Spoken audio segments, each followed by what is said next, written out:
Olá a todos, bem-vindos ao primeiro Youth Talks deste ano e desta vez com um especial presidenciais em que desafiamos todos os candidatos à presidência da República a participarem num debate e a serem entrevistados pelo nosso painel. E, portanto, o nosso convidado de hoje, para começar em grande, é o Dr. João Ferreira. João Ferreira tem 41 anos, é licenciado em Biologia, foi bolseiro de investigação científica no Instituto de Higiene e Medicina Tropical da Universidade Nova de Lisboa, entre 2000 e 2001. Também no Museu, Laboratórios e Jardim Botânico da Universidade de Lisboa, entre 2002 e 2003. Mais tarde é membro do Comitê Central do Partido Comunista Português, tendo sido membro da direção da Organização Regional de Lisboa e do seu setor intelectual. Foi membro da Juventude Comunista Portuguesa, tendo feito parte da Direção Regional de Lisboa e da Direção Central do Ensino Superior. Desde o ano 2009 é deputado do PCP ao Parlamento Europeu, é autor do livro A União Europeia não é Europa. Em 2013 foi-lhe atribuído o prémio de Embaixador do Desenvolvimento pelo Instituto Marquês de Valleflor, pelo seu papel na promoção de políticas europeias mais justas e coerentes, e desde outubro de 2013 é vereador do PCP também na Câmara Municipal de Lisboa. Em 2020 foi escolhido como candidato apoiado pelo PCP às eleições presidenciais deste ano e escolheu para mandatária nacional da candidatura Heloísa Apolónia, dirigente do Partido Ecologista aos Verdes, e foi o primeiro candidato a formalizar a sua candidatura no dia 10 de dezembro de 2020, com a entrega no Tribunal Constitucional do número máximo permitido por lei das assinaturas de cidadãos proponentes, 15.000 assinaturas. E também, mais um fator relevante para terminar, que recebeu o apoio de mais de 170 ex-presos políticos do antigo regime. Dr. João Ferreira, bem-vindo, agradeço-lhe o facto de ter aceitado o nosso desafio e então, para início de conversa, tem tempo para fazer uma intervenção sobre quais os motivos que o levaram a candidatar-se à presidência da República e também como explica aos jovens a sua candidatura. Obrigado, Duarte. Eu agradeço à Youth Academy este convite e saúdo-vos por aquilo que eu acho que é um importante exercício da vossa responsabilidade social enquanto jovens também, que é estar atentos e promover debates como deste tipo e acho que não gostaria de deixar de vos saudar por isso. Muito brevemente, o que é que posso dizer? Nós vivemos um período muito especial da nossa vida coletiva, enquanto país. Portugal arrastava, no início do ano passado, um conjunto de problemas estruturais desde há vários anos. Insuficiente distribuição da riqueza, problemas como a precariedade laboral, a instabilidade na vida dos jovens, uma degradação progressiva e acentuada do aparelho produtivo nacional, da capacidade do país de produzir riqueza e, consequentemente, um crescente endividamento e dependências externas, um território, e estou a falar com gente que sabe certamente o que isto significa, um território percorrido por muitas desigualdades e muitas assimetrias. Ora, estes eram problemas, entre outros, que não começaram agora, que há muito tempo o país vem a arrastar. A tudo isto somou-se, no início do ano passado, uma pandemia com impactos muito significativos no plano da saúde, desde logo, mas também no plano económico e no plano social. Digamos que esta situação de problemas pré-existentes deu uma dimensão maior ao impacto desta pandemia que vivemos. E acho que há algumas lições que é fundamental nós retirarmos deste tempo que estamos a viver. Uma é a importância da saúde. Se há alguma coisa que nos preocupa a todos neste momento é a nossa saúde e a saúde daqueles que nos são queridos. E isto daqui temos que retirar uma lição importante, porque é certo que fomos apanhados de certa forma desprevenidos com a pandemia, ninguém esperava uma situação como aquela que se abateu sobre nós e sobre todo o mundo, mas é importante que não fiquemos, se estávamos desprevenidos, e isso é compreensível, é importante que não fiquemos distraídos. E é importante que não deixemos de retirar lições deste tempo. Eu acho que há 3 ou 4 lições fundamentais a retirar. A primeira lição é a importância de um Serviço Nacional de Saúde. A nossa Constituição diz que é através de um Serviço Nacional de Saúde público, geral, universal e gratuito que nós devemos assegurar a saúde dos portugueses. E este momento que estamos a viver revelou como isso é fundamental. Aqueles que procuram fazer negócio na área da saúde, às primeiras dificuldades desertaram do combate à pandemia. Foi com o Serviço Nacional de Saúde que nós podemos contar. E é com ele que podemos contar. A experiência de outros países é particularmente elucidativa a este respeito. Reparem como países como os Estados Unidos, a maior economia do mundo, o país mais rico do mundo, enfrentou neste período uma dificuldade imensa em proteger a sua população. É o país onde hoje existem mais vítimas mortais. Porquê? Porque não tem um Serviço Nacional de Saúde com as características que a nossa Constituição define para o Serviço Nacional de Saúde que devemos ter em Portugal. Eu disse que a nossa Constituição define, porque é verdade que, em alguns momentos, nós nos fomos afastando destas características de um sistema geral, universal, tendencialmente gratuito. E já direi alguma coisa sobre isso. Outra lição muito importante que temos retirado da pandemia, a importância do trabalho.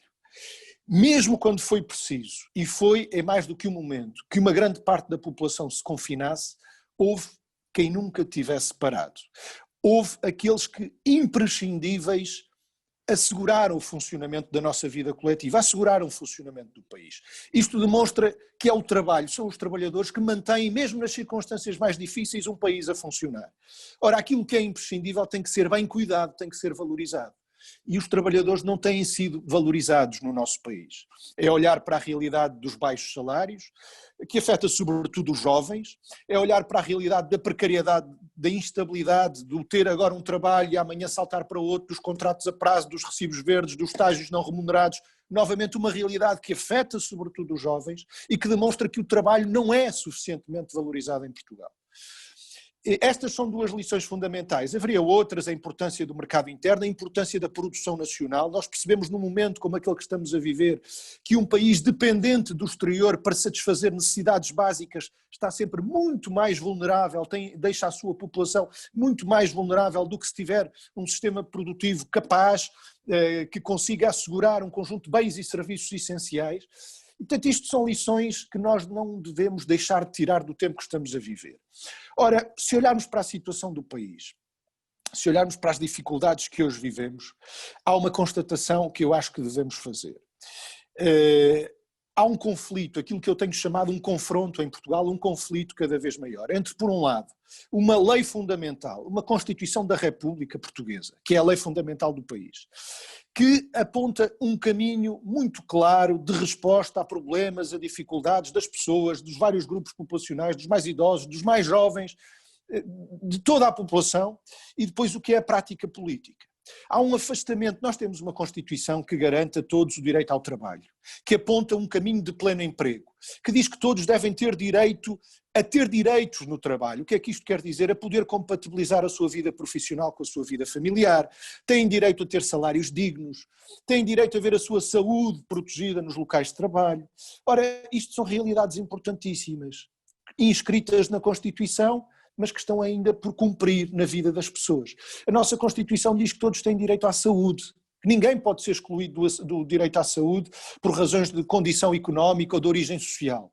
A nossa Constituição dá a todos o direito à educação, à cultura, à ciência, ao desporto, a um ambiente ecologicamente equilibrado. É uma Constituição, nós muitas vezes fazemos comparações com aqueles países que estão aqui à nossa volta. Se fizermos uma comparação no que toca às respectivas Constituições, a nossa é seguramente das mais, se não a mais avançada, a mais progressista Constituição. Não há nenhuma com um teor tão avançado. É uma Constituição, e aqui falo particularmente para os jovens. Talvez não saibam, mas a Constituição dedica um artigo específico para a juventude, e onde diz uma coisa, que é: os jovens têm direito a ter uma proteção especial em determinadas situações. A mesma Constituição que diz que todos têm direito ao emprego, à educação, à saúde, ao desporto, diz, no caso dos jovens, é devida uma proteção especial. Em que? Desde logo, no acesso à educação.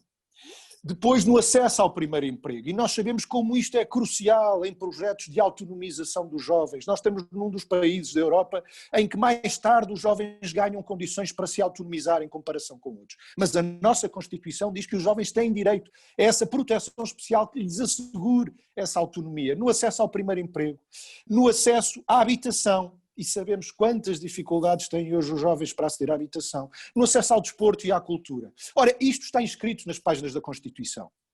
Quando hoje a gente ouve um enorme debate com gente que vem inclusive a dizer que precisamos de mudar a Constituição de alto a baixo, será que isto é um problema? O facto disto estar inscrito na Constituição é um problema?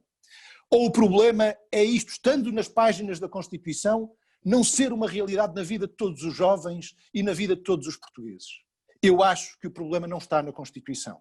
Eu acho que o problema está no facto da Constituição não ter vindo a ser cumprida. Porque se a Constituição fosse cumprida, seguramente que a nossa situação como país hoje, e particularmente a situação dos jovens, seria diferente. E seria diferente para melhor. Porque se uma Constituição que defende que todos têm direito a um emprego, e a ter direitos nesse emprego, à estabilidade nesse emprego, a poder conjugar a vida profissional com a vida familiar, que diz que todos têm direito à saúde, que todos têm direito à educação, que todos têm direito à habitação e a ter uma habitação para si e para as suas famílias em condições de higiene, de salubridade, com dimensão adequada, a preços comportáveis em função do seu rendimento. Isto tudo está escrito na Constituição, que não se limita, já agora, não se limita a listar um conjunto de direitos e a atribuir a alguns grupos da população, como é o caso dos jovens, essa proteção especial para terem consagrados esses direitos. Ela aponta um caminho, nomeadamente no que toca a políticas agrícolas, desenvolvimento, industriais, políticas comerciais, políticas económicas, ela aponta um caminho que, se for prosseguido, permite dar sustentação, conteúdo concreto a esses direitos. Não chega a gente despejar direitos para o papel. É preciso torná-los uma realidade na vida das pessoas. Ora, é aqui que bate o ponto. O Presidente da República tem uma função primordial. No momento em que ele toma posse, tem que fazer um juramento, que é o de defender, cumprir e fazer cumprir a Constituição. Ele não é governo, não governa e não deve haver confusões aqui a respeito disto. Mas ele tem um conjunto de poderes que a Constituição lhe atribui, o de vetar e promulgar leis, o de dirigir mensagens a outros órgãos de soberania, o de demitir o governo e dissolver a Assembleia da República, convocar eleições, o de dirigir mensagens e convocar a própria Assembleia da República. Para além do peso das suas intervenções públicas, este conjunto de poderes deve ser posto ao serviço do juramento que o Presidente faz. Defender, cumprir, fazer cumprir a Constituição. E isto pode fazer a diferença. Eu vou-vos dar um exemplo, e particularmente em relação à juventude. O Presidente que jura defender, cumprir e fazer cumprir a Constituição tem de saber que nessa Constituição há o tal artigo 70 que diz que a juventude, os jovens têm direito a uma proteção especial no acesso ao primeiro emprego, no acesso à educação, no acesso à habitação, entre outras coisas. Ora, eu pergunto que ação teve o atual Presidente da República e os anteriores para consagrar esta proteção especial aos jovens no acesso ao primeiro emprego, no acesso à habitação, no acesso à educação? Se ele tivesse tido esse empenhamento, será que a situação dos jovens hoje não seria diferente para melhor? Será que nós estaríamos na cauda da Europa no que toca às condições que os jovens têm para se autonomizarem face às suas famílias? Eu creio que não estaríamos e creio que a situação seria diferente para melhor.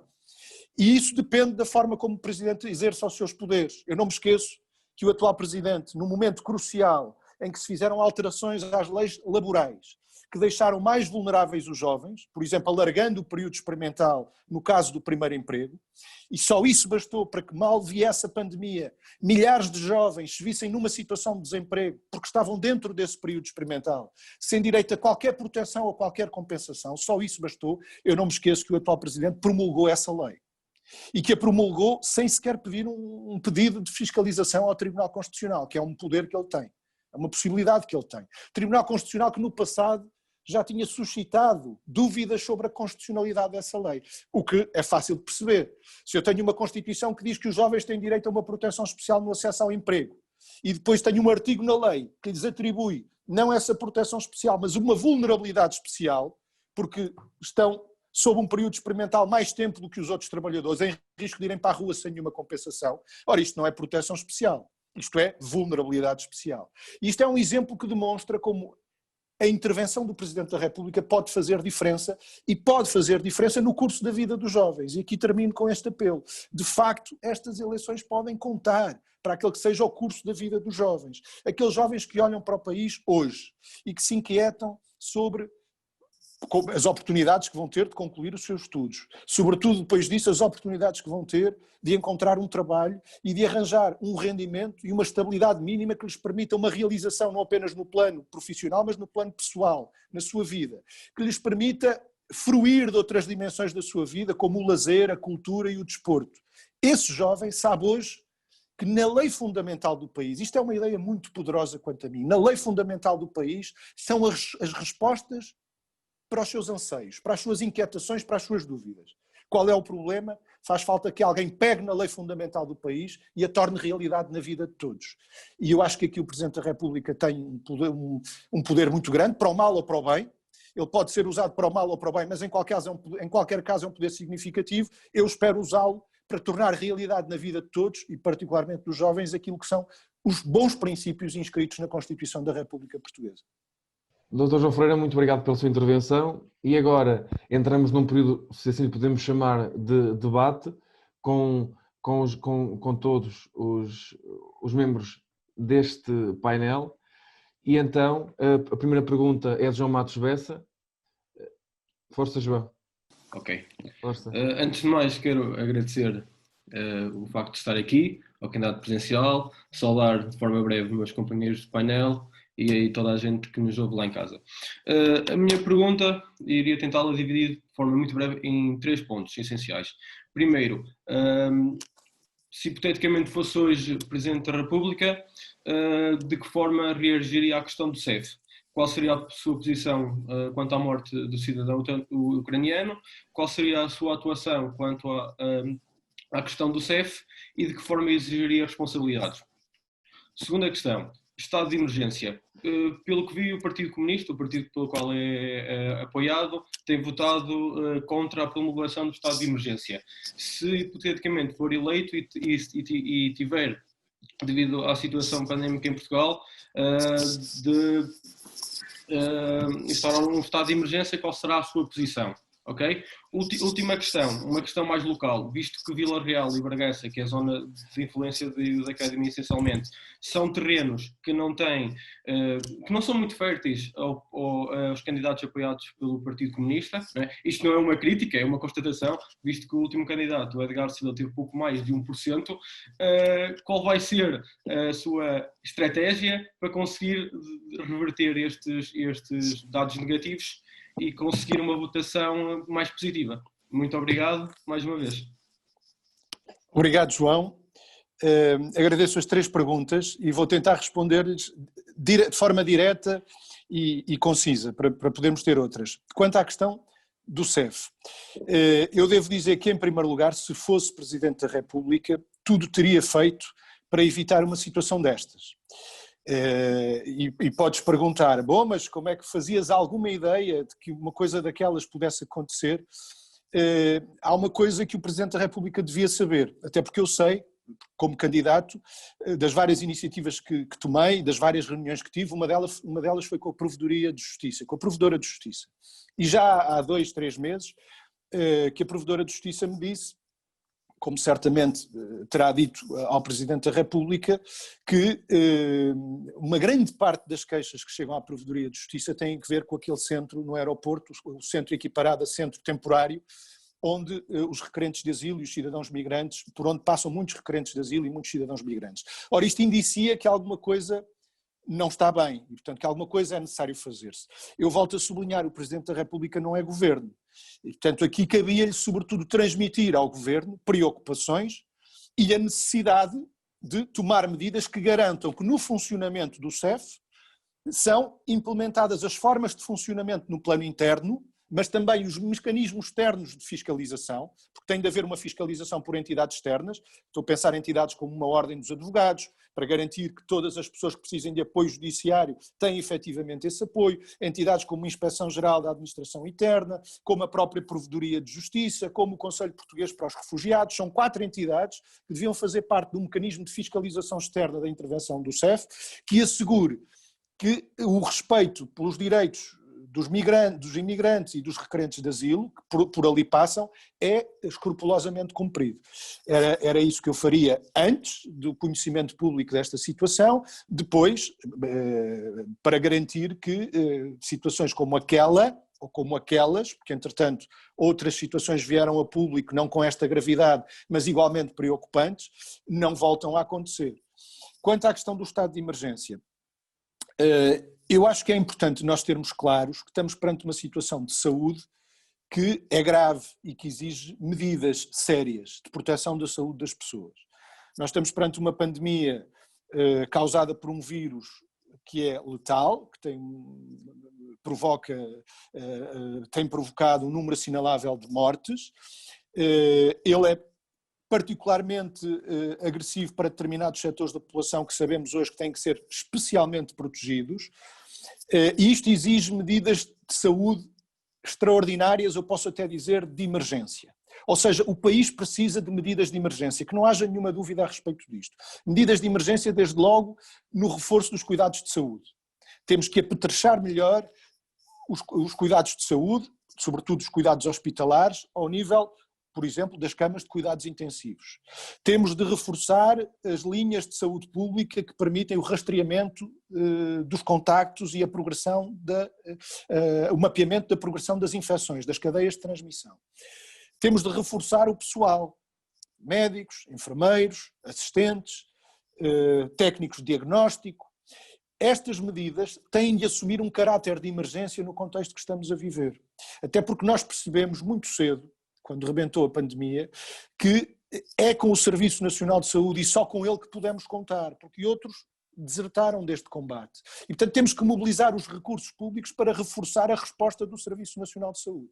Há outras medidas de emergência que temos que implementar, que estão mais relacionadas com os impactos económicos e sociais da pandemia. E aí de apoio a um conjunto muito grande de micro, pequenas e médias empresas. Temos que assegurar a solvabilidade dessas empresas, impedir que não vão à falência, segurando com isso os postos de trabalho também. Temos que apoiar aqueles que ficaram no desemprego, porque também os houve e muitos neste período, e portanto são necessárias medidas de emergência para as consequências económicas e sociais da Covid e para o relançamento da economia. Quanto mais rápido nós relançarmos a economia, menor será o impacto, e é isso que estamos a ver na resposta que vários países estão a dar, com respostas também diferentes ao nível do relançamento da economia, e precisamos de respostas no domínio da saúde, não só da prevenção, mas também do ataque à pandemia e, uma coisa muito importante, na resposta às necessidades acumuladas ao longo dos anos, que não têm, dos últimos meses, que não têm a ver com a Covid, porque nós sabemos que do conjunto da mortalidade adicional que nós temos este ano face a anos anteriores, se compararmos os níveis de mortalidade deste ano com anos anteriores, a Covid explica sensivelmente metade dessas mortes adicionais. Há um conjunto de outras mortes que são explicadas por outras razões, e isto exige a capacidade do Serviço Nacional de Saúde intervir sobre estas realidades. E isto requer medidas de emergência. Ora, os estados de emergência que têm sido implementados e sucessivamente renovados não contribuíram em nada per si para estas respostas de emergência, que algumas continuam por dar. Na criação de condições para proteger as pessoas nos seus locais de trabalho, sabemos que muitos focos de infecção estão associados aos locais de trabalho, ou os transportes públicos, enfim, há muitas medidas que continuam por implementar. O estado de emergência desse ponto de vista não serviu para nada. Agora, é necessário, em alguns contextos, restrições ao número de contactos e à circulação? Eu acho que pode ser. Acho que a Lei da Proteção Civil e a Lei de Bases da Saúde dão os instrumentos necessários para essas respostas.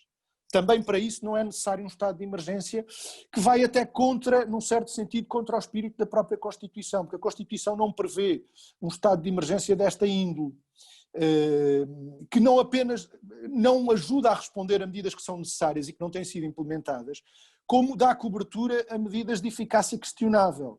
Eu acho que concordamos que algumas das medidas implementadas ao abrigo do estado de emergência têm uma eficácia muito questionável. Quando a gente restringe o acesso a determinados tipos de equipamentos, o acesso da população a determinado tipo de equipamentos a um certo período do dia, estamos a contribuir para uma concentração maior de pessoas nesse certo período do dia.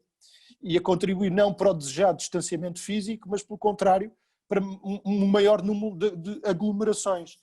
Portanto, as minhas divergências têm que ver essencialmente com isto.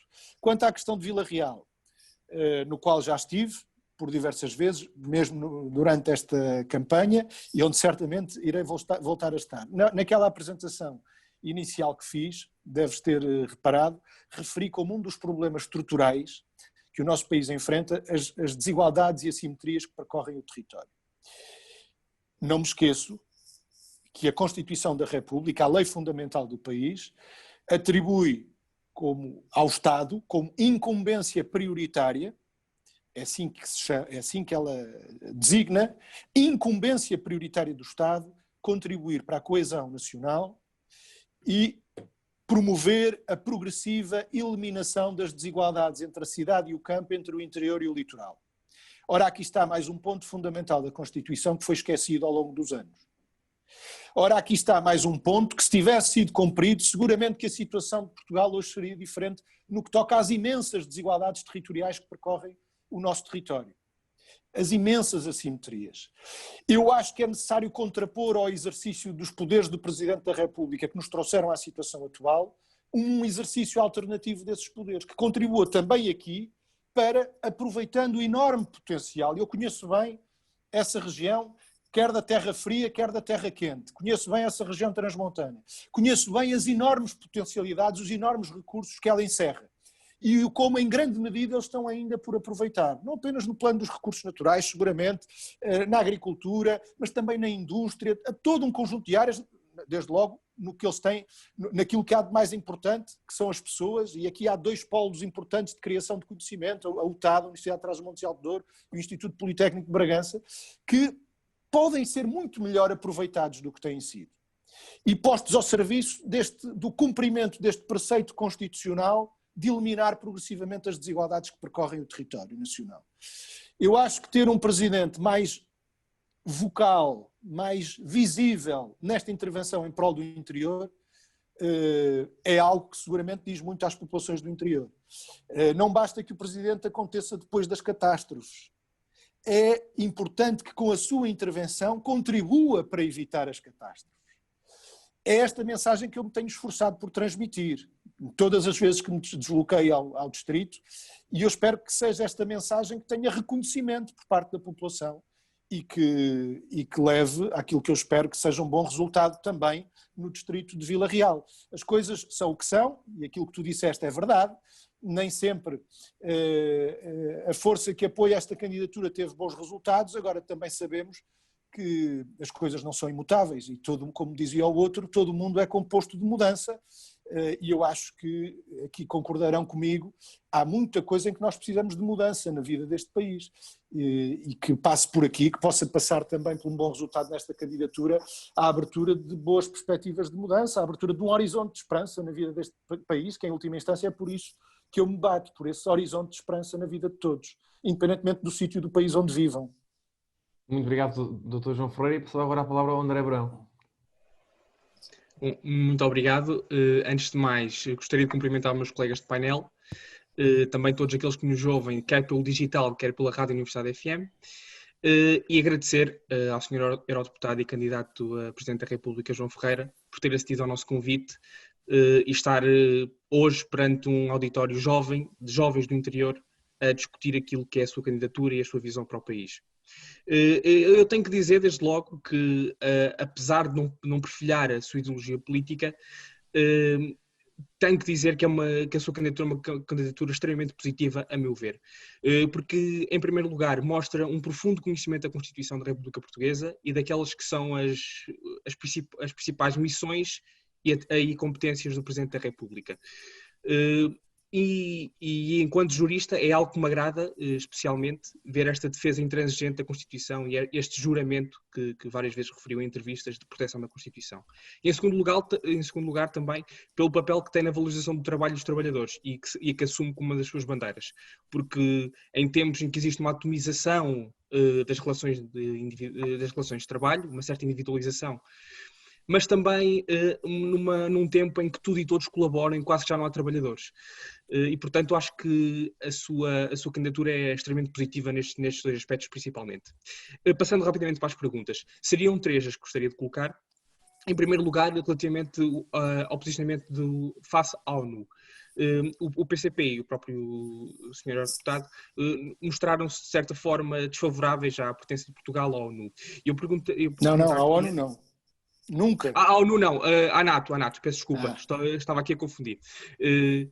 Da pertença de Portugal à NATO, sim, corrijo aqui. E tendo em conta o preceito constitucional que refere que nós devemos caminhar para a dissolução dos blocos político-militares, eu pergunto-lhe se a NATO não tem uma importância fundamental nas relações que Portugal com o Atlântico, mas também no financiamento das nossas Forças Armadas, que é tão necessário para apetrechá-las dos melhores instrumentos e dos melhores equipamentos para poder prosseguir a sua missão.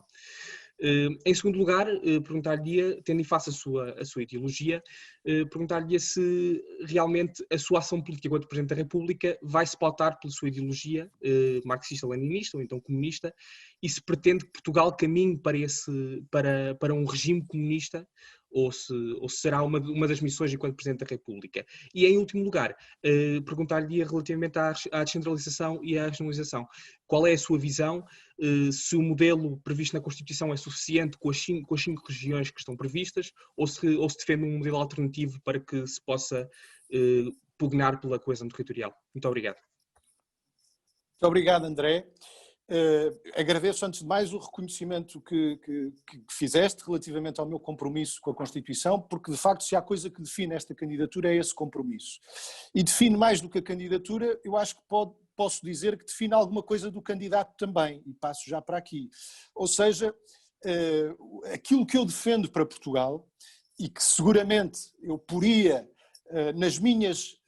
no exercício das minhas funções como Presidente da República, é aquilo que ali está. Eu reconheço na Constituição uma democracia simultaneamente no plano político, no plano económico, no plano social, no plano cultural. Eu acho que era tentado acrescentar até no plano ambiental, porque acho que a Constituição é avançada a esse ponto também. É uma democracia nessas várias dimensões avançada. É nisso que eu acredito, é por isso que eu me bato. Fora desta corrida já o fazia, nesta corrida por maioria de razão, porque acho que a Constituição assume para o Presidente da República, deve assumir esta função de guia para a ação. E é por isso que, tendo as convicções e a ideologia que tu referiste, recebi nesta candidatura, e tenho recebido nesta candidatura, e é algo que muito me regozija, apoios de quadrantes diferentes do meu, quadrantes muito diversos, quadrantes políticos e ideológicos muito diversos, que convergem no essencial. E o essencial quanto a mim é isto, é pôr este documento referencial no centro da vida política nacional e no centro da intervenção do Presidente da República. E eu creio que isto responde à tua segunda pergunta. Como Presidente da República, seria este projeto que estaria no centro da minha intervenção. Não seria por obrigação ou por dever, embora exista, do meu ponto de vista, essa obrigação e esse dever, que nem sempre foi levado a sério por anteriores Presidentes da República, incluindo pelo atual. Seria por isso, por obrigação, por dever, mas também por um genuíno sentimento de identificação com aquilo que ali está. Eu revejo-me naquilo que ali está. E, portanto, digamos que a sociedade nova, diferente desta em que vivemos, pela qual eu me bato, tem naquela Constituição alguns dos seus traços essenciais. De valorização do trabalho e dos trabalhadores, de valorização de um amplo conjunto de direitos sociais, económicos, políticos, ambientais, mas depois também de um caminho de desenvolvimento que permita dar conteúdo concreto a esses direitos. Desenvolvimento das forças produtivas do país, combate às assimetrias territoriais, e aqui vou para a segunda pergunta. Para a terceira pergunta, a da regionalização. Eu acho que é uma das coisas que está por cumprir da Constituição e que faz falta cumprir. Aliás, acho que a situação do país no que toca a desigualdades territoriais não pode ser dissociada no atraso no cumprimento deste preceito constitucional que é a regionalização. Como sabemos, o atual Presidente tem especiais responsabilidades nisto, porque tem, mesmo antes de ser Presidente, evitou a todo o custo dar este passo que a Constituição prevê. Eu acho que, independentemente, tu colocas a questão do número de regiões, eu acho que as coisas foram, de alguma forma, consolidando em torno destas 5 regiões. Eu acho que isto não evita ou não impede necessariamente que haja um debate sobre a configuração exata delas. Agora, o importante é que a gente concretize este passo. Certamente com um debate sobre qual seria a configuração mais adequada, embora a gente também não possamos ignorar que se tem de alguma forma caminhado para uma determinada configuração, mas esse debate deve ser tido. Agora, devemos é fazê-la.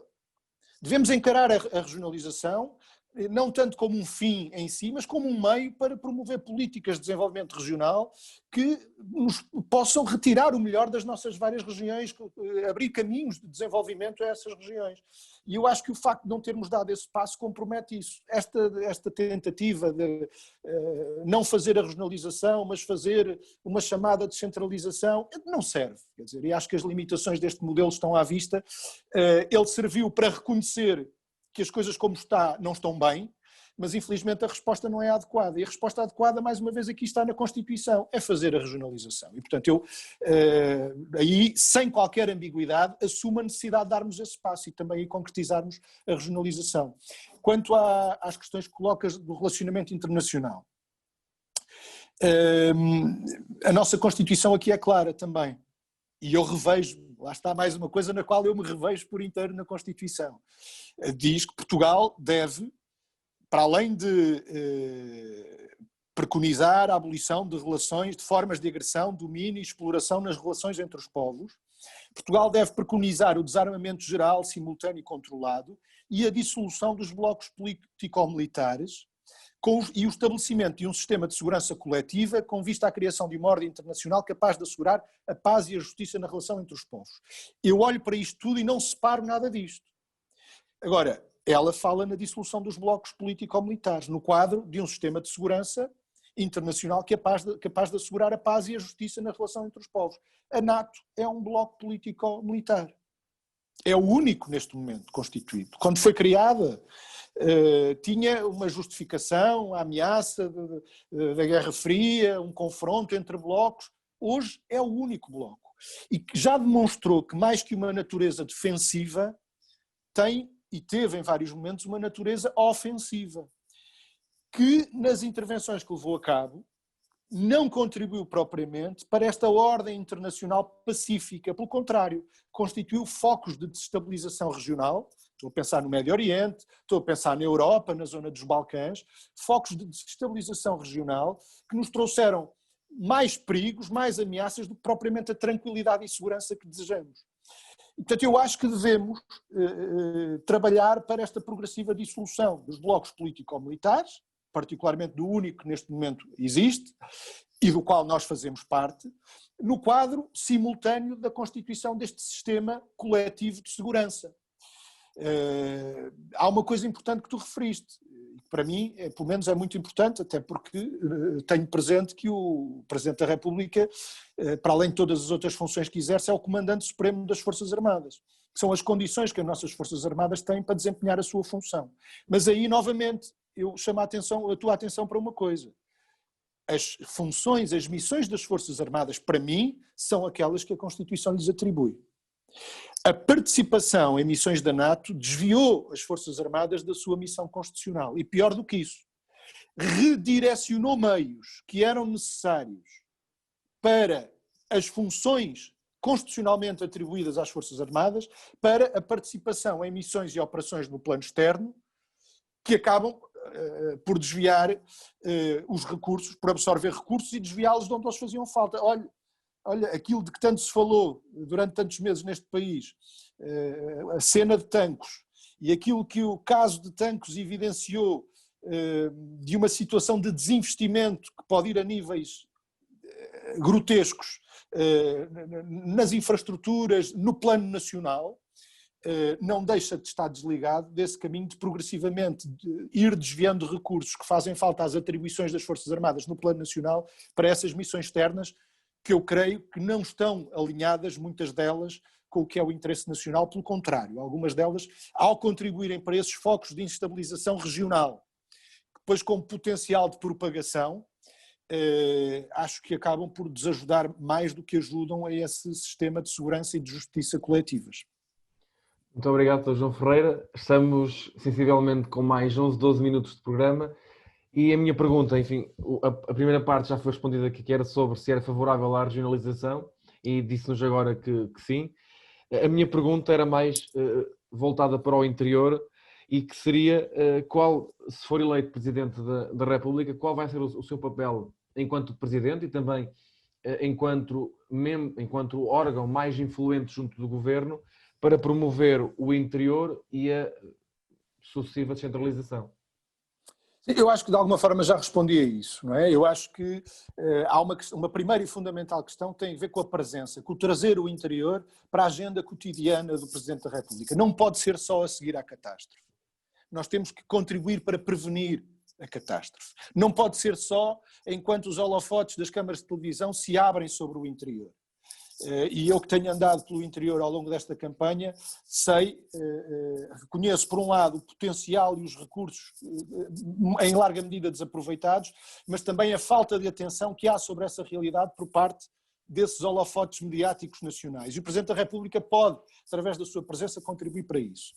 Mas não é só aparecendo, é também pondo o dedo numa ferida que é a ferida de progressivo abandono promovido pelo Estado Central desse interior. O encerramento de valências de serviços públicos, o encerramento de escolas, o encerramento de valências hospitalares, o encerramento de serviços desconcentrados da Administração Central do Estado, serviços que vão do Ministério da Agricultura à Segurança Social. É isto que deixa aquelas populações cada vez mais entregues à sua sorte. O encerramento de valências de empresas públicas, entretanto privatizadas, e é ver o que aconteceu, e daí a importância de um outro aspecto que a minha candidatura defende, que é a necessidade de o país recuperar o controlo sobre empresas e setores estratégicos, também por razões de apoio ao desenvolvimento integrado e equilibrado do território. Pensemos, por exemplo, nos efeitos devastadores que teve uma privatização dos Correios de Portugal, no que toca ao encerramento de balcões por esse interior fora, interior e não só, infelizmente, também no litoral e nos centros urbanos. Ora, esses balcões cumprem uma função social. O lucro que resulta de uma empresa como os Correios não pode ser drenado da empresa para encher os bolsos aos seus acionistas privados, tem de ser investido naquela que é a função social da empresa, na manutenção de balcões, mesmo que um balcão possa não ser rentável, ele cumpre uma função social numa determinada localidade e pode e deve ser financiado à custa dos balcões que são rentáveis. Haver esta gestão integrada, quem fala em CTT podia estar a falar em bancos também. Ou seja, é necessário que o Estado tenha estes instrumentos na sua posse, como existem em muitos outros países, na sua posse estas empresas, nestes setores estratégicos da economia, para assegurar também uma capacidade de intervenção sobre a realidade do território nacional. De outra forma, a gente pode estar aqui a expressar 1001 preocupações sobre o interior, a derramar lágrimas de crocodilo sobre a situação do interior, mas são as políticas, têm sido fundamentalmente as políticas do Estado que têm contribuído para esta situação, pelo desinvestimento nos serviços públicos, pelo encerramento de empresas e balcões públicos, por uma reforma administrativa que afastou o poder político, no caso, na sua expressão mais local, das freguesias, afastou-a das populações, essa reforma administrativa, conduzida sem nenhuma preocupação, apenas para poupar recursos no tempo em que tínhamos cá a Troika, e que não foi refeita ainda essa reforma administrativa. Portanto, é necessário voltar a olhar para o mapa das freguesias novamente e reconstituir algumas freguesias. Portanto, eu acho que o Presidente da República tem que ter um papel no chamar da atenção para tudo isto, para além das questões que já referi, que não são um pouco importantes, da regionalização. Muito obrigado, Sr. João Ferreira. E a última pergunta vai para a Diana, se bem que temos 6 minutos ainda de tempo restante. Eu já não tinha tanto, mas pronto. Força. Olá, bom dia. Dr. João Ferreira, peço imensa desculpa estar-nos a roubar tempo precioso, mas agradecemos de fundo do coração ter-se disponibilizado para se juntar a nós nesta manhã. Queria cumprimentar também os meus colegas de painel. E, não perdendo mais tempo, passando já à pergunta, a minha pergunta é direcionada à União Europeia e à moeda única, ao euro. A União Europeia, sem dúvida, cada vez mais um mercado de oportunidades para os jovens nesta era da globalização. Apurou-se até que, após um estudo encomendado pelo Parlamento Europeu, que 70% dos mesmos consideram uma vantagem pertencer à União Europeia. Eu gostaria de saber como é que se situa o candidato João Ferreira neste assunto e se defende a permanência ou não de Portugal na União Europeia e a partilha da moeda única. E também queria referir que a extrema-direita tem na sua agenda e que defende a saída da União Europeia. E gostaria de saber que, caso a sua resposta seja que defende a saída, em que é que se diferencia da extrema-direita neste ponto? Muito obrigada desde já e até. Obrigado, Diana. Vou tentar responder rapidamente. Eu defendo um país aberto à Europa e ao mundo. Não defendo um país isolado, de costas voltadas para os outros, voltado sobre si próprio. Portugal deve ainda abrir-se mais, quer à Europa, quer ao mundo. Eu não defendo a saída da União Europeia, mas defendo um outro projeto de integração e de cooperação no plano europeu, muito diferente das características que a União Europeia tem. Desde logo um processo que seja baseado numa relação entre iguais e não numa relação em que o poder dos diferentes Estados é extremamente desigual, o que tem resultado na possibilidade de imposição de uns contra a vontade de outros de políticas contrárias aos seus interesses. As políticas comuns da União Europeia não estão hoje desenhadas de forma a defender igualmente os interesses e os direitos de todos. Sabemos que servem muito bem os interesses de alguns Estados, sabemos que são prejudiciais, que se têm revelado muitas vezes prejudiciais para os interesses de outros Estados. E é isso que explica que aquilo que nos prometeram que fosse uma convergência de todos no progresso, se está a revelar uma divergência económica e social. Estão a aumentar as desigualdades em vez de diminuir as desigualdades como nós gostaríamos. Isto é uma realidade que me preocupa e que preocupa muita gente, até de quadrantes diferentes.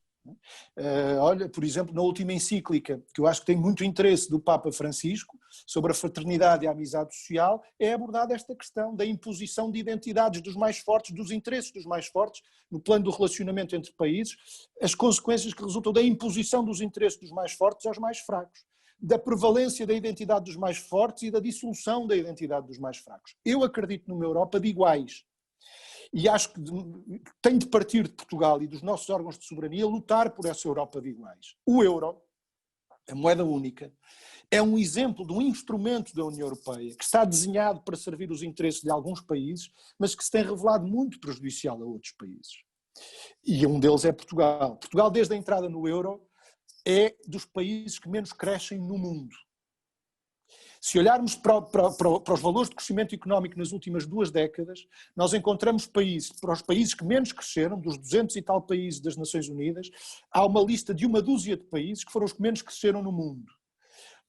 Encontramos lá países percorridos por guerras, por conflitos civis, desde o Iraque, a Líbia, a Síria, a República Centro-Africana, o Sudão, a 3 estados da periferia do euro: Portugal, a Grécia e a Itália.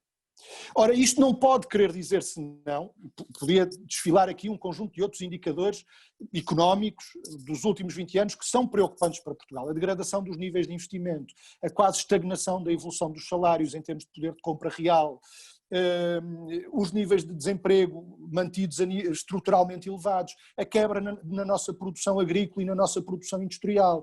Ora, isto resulta do facto de vivermos com uma moeda desajustada das nossas necessidades, desajustada das características da nossa economia, que é uma economia muito diferente da economia alemã.